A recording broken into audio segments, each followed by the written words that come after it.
ನಮಸ್ಕಾರ. ಭಾರತ ಹಾಗೂ ಇಂಗ್ಲೆಂಡ್ ನಡುವಿನ ಮೂರನೇ ಮತ್ತು ಕೊನೆಯ ಓಡಿಐ ಪಂದ್ಯ ಯಾವಾಗ, ಎಲ್ಲಿ, ಎಷ್ಟೊತ್ತಿಗೆ ಆರಂಭವಾಗಲಿದೆ? ಹೀಗೆ ಇಂಡೋ ಹಾಗೂ ಇಂಗ್ಲೆಂಡ್ ನಡುವಿನ ಥರ್ಡ್ ಓಡಿಐ ಪಂದ್ಯದ ಕಂಪ್ಲೀಟ್ ಮಾಹಿತಿಯನ್ನ ಇವತ್ತಿನ ಈ ವಿಡಿಯೋದಲ್ಲಿ ತಿಳಿಸ್ಕೊಡ್ತಾ ಹೋಗ್ತೀನಿ. ಕೊನೆವರೆಗೂ ನೋಡಿ. ಆದ್ರೆ ಅದಕ್ಕಿಂತ ಮುನ್ನ ನೀವು ಕೂಡ ವಿರಾಟ್ ಕೊಹ್ಲಿ ಹಾಗೂ ರೋಹಿತ್ ಶರ್ಮಾರವರ ಅಪ್ಪಟ ಅಭಿಮಾನಿಗಳಾಗಿದ್ರೆ ಈ ಕೂಡಲೇ ಈ ವಿಡಿಯೋಗೊಂದು ಲೈಕ್ ಮಾಡಿ ಮತ್ತು ನಮ್ಮ ಚಾನೆಲ್ಗೊಂದು ಸಬ್ಸ್ಕ್ರೈಬ್ ಮಾಡಿ. ಹೌದು, ಮೊನ್ನೆ ಕಾರ್ಡಿಫ್ ನಲ್ಲಿ ನಡೆದ ಭಾರತ ಹಾಗೂ ಇಂಗ್ಲೆಂಡ್ ನಡುವಿನ ಎರಡನೇ ಓಡಿಐ ಪಂದ್ಯದಲ್ಲಿ ಇಂಗ್ಲೆಂಡ್ ತಂಡ ಭರ್ಜರಿಯಾಗಿ ಕಮ್ ಬ್ಯಾಕ್ ಮಾಡಿದೆ.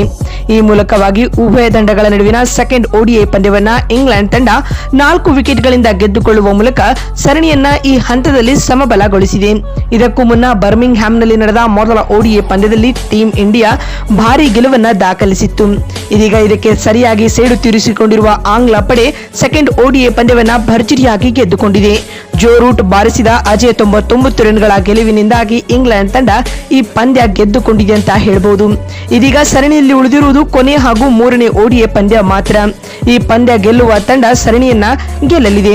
ಇದರೊಂದಿಗೆ ಮೂರನೇ ಪಂದ್ಯಕ್ಕಾಗಿ ಉಭಯ ತಂಡಗಳು ಭರ್ಜರಿಯಾದ ಸಿದ್ಧತೆ ಹಾಗೂ ಅನೇಕ ಗೇಮ್ ಪ್ಲಾನ್ಗಳೊಂದಿಗೆ ಕಣಕ್ಕಿಳಿಯಲಿವೆ ಅಂತ ಹೇಳಬಹುದು. ಎರಡು ತಂಡಗಳಿಗೂ ಕೂಡ ಇದು ಡೂ ಆರ್ ಡೈ ಮ್ಯಾಚ್ ಆಗಿರಲಿದೆ.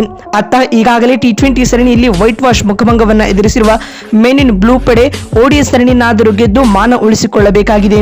ಇತ್ತ ತವರಿನಲ್ಲಿ ಇಂಗ್ಲೆಂಡ್ ತಂಡ ಭಾರತವನ್ನ ಬಗ್ಗು ಬಡಿದು ಓಡಿಐ ಸರಣಿಯನ್ನ ಕೂಡ ಗೆಲ್ಲುವ ಮೂಲಕ ಟ್ರೋಫಿ ಎತ್ತಿ ಹಿಡಿಯಲು ನೋಡ್ತಾ ಇದೆ ಸ್ನೇಹಿತರೆ. ಹಾಗಾದ್ರೆ ಭಾರತ ಹಾಗೂ ಇಂಗ್ಲೆಂಡ್ ನಡುವಿನ ಮೂರನೇ ಹಾಗೂ ಕೊನೆಯ ಓಡಿಐ ಪಂದ್ಯ ಯಾವಾಗ, ಎಲ್ಲಿ, ಎಷ್ಟೊತ್ತಿಗೆ ಅಂತ ನೋಡ್ತಾ ಬರುವುದಾದರೆ, ಭಾರತ ಹಾಗೂ ಇಂಗ್ಲೆಂಡ್ ನಡುವಿನ ಮೂರನೇ ಹಾಗೂ ಫೈನಲ್ ಓಡಿಐ ಪಂದ್ಯ ಇದೇ ಜುಲೈ 19ರಂದು ಭಾನುವಾರ ನಡೆಯಲಿದೆ. ಉಭಯ ತಂಡಗಳ ನಡುವಿನ ಥರ್ಡ್ ಓಡಿಐ ಪಂದ್ಯಕ್ಕೆ ಇಂಗ್ಲೆಂಡ್ನ ಐತಿಹಾಸಿಕ ಕ್ರಿಕೆಟ್ ಕಾಶಿ ಲಾರ್ಡ್ಸ್ ಸ್ಟೇಡಿಯಂ ಆತಿಥ್ಯ ವಹಿಸಲಿದೆ. ಇನ್ನು ಈ ಪಂದ್ಯ ಭಾರತೀಯ ಕಾಲಮಾನದ ಪ್ರಕಾರ ಮಧ್ಯಾಹ್ನ 2:30ಕ್ಕೆ ಆರಂಭಗೊಳ್ಳಲಿದೆ. ಅದಕ್ಕೂ ಮುನ್ನ 2 ಗಂಟೆಗೆ ಪಂದ್ಯದ ಟಾಸ್ ಪ್ರಕ್ರಿಯೆ ಜರುಗಲಿದೆ. ಇನ್ನು ಈ ಪಂದ್ಯವನ್ನ ಜಿಯೋ ಹಾಟ್ಸ್ಟಾರ್ ಅಪ್ಲಿಕೇಶನ್ ನಲ್ಲಿ ಲೈವ್ ಸ್ಟ್ರೀಮಿಂಗ್ ಮಾಡುತ್ತಾರೆ, ಅಲ್ಲಿ ನೋಡಬಹುದಾಗಿದೆ. ಅದನ್ನ ಬಿಟ್ಟರೆ ಸ್ಟಾರ್ ಸ್ಪೋರ್ಟ್ಸ್ ನೆಟ್ವರ್ಕ್ ಚಾನೆಲ್ಗಳಲ್ಲಿಯೂ ಕೂಡ ಲೈವ್ ಸ್ಟ್ರೀಮಿಂಗ್ ಇರುತ್ತೆ. ಇನ್ನು ಈ ಪಂದ್ಯ ಕೆಲ ಕಾರಣಗಳಿಂದ ಮಹತ್ವವನ್ನ ಪಡೆದುಕೊಂಡಿದೆ. ಬರುತ್ತಿರುವ ಲೇಟೆಸ್ಟ್ ಅಪ್ಡೇಟ್ಗಳ ಪ್ರಕಾರ ಟೀಂ ಇಂಡಿಯಾದ ಹಿಟ್ ಮ್ಯಾನ್ ರೋಹಿತ್ ಶರ್ಮಾರವರಿಗೆ ಇಂಗ್ಲೆಂಡ್ ವಿರುದ್ಧದ ಈ ಮೂರನೇ ಓಡಿಐ ಪಂದ್ಯ ಕೊನೆಯ ಓಡಿಐ ಪಂದ್ಯವಾಗುವ ಸಾಧ್ಯತೆ ಇದೆ. ಇದರೊಂದಿಗೆ ರೋಹಿತ್ ಅವರು ಓಡಿಐ ಫಾರ್ಮೆಟ್ಗೂ ಕೂಡ ವಿದಾಯ ಹೇಳಲಿದ್ದಾರೆ ಎಂದು ಬಲ್ಲ ಮೂಲಗಳಿಂದ ರಿಪೋರ್ಟ್ಸ್ಗಳು ಬರ್ತಾ ಇವೆ ಸ್ನೇಹಿತರೆ. ಇದಲ್ಲದೆ ವಿರಾಟ್ ಕೊಹ್ಲಿಗೂ ಕೂಡ 2027ರ ಓಡಿಐ ವಿಶ್ವಕಪ್ ದೃಷ್ಟಿಕೋನದಿಂದಾಗಿ ಈ ಪಂದ್ಯ ಮಹತ್ವದಾಗಿದೆ. ಇದಲ್ಲದೆ ಲಾಸ್ಟ್ ಮ್ಯಾಚ್ ನಲ್ಲಿ ವಿರಾಟ್ ಕೊಹ್ಲಿ 65 ರನ್ ಬಾರಿಸಿದ್ದಾರೆ.